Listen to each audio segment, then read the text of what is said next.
Hello, welcome to today's poem. This morning is, if I'm not mistaken, I think it's Easter Sunday.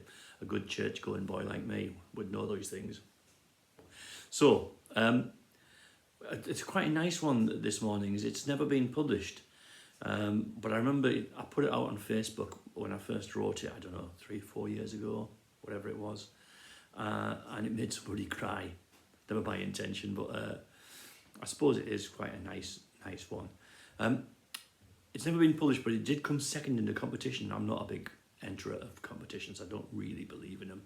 I've entered a few over the years, but I don't write competition poems either. But anyway, it was written as so much of my stuff appears to be. Went out around the coast here, and it was a stretch of road between Whitley Bay and Cullercoats on the seafront.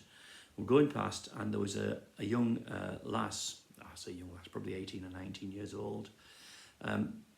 And I suddenly realised she was a carer, and she had an old guy, and he was up against the railings looking out to sea, and he was clinging onto the railings a bit like a little boy, and he was looking out, and I suddenly realised he had a dressing gown and pyjamas on, and she had a hand on the small of his back, just making sure he didn't fall back, and he looked so sort of wistful and sad looking out to sea, and I kind of imagined the rest anyway.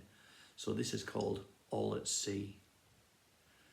A tender, teenaged palm presses overripe skin against railings to save a tumble back into traffic, the old boy being all at sea.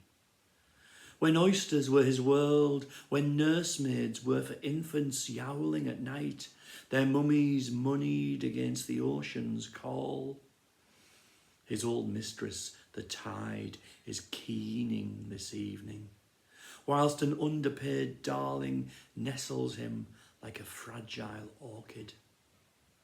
And the tails of a trawlerman, each net bigger than the last, are absorbed through fingers that stir his night-night tea.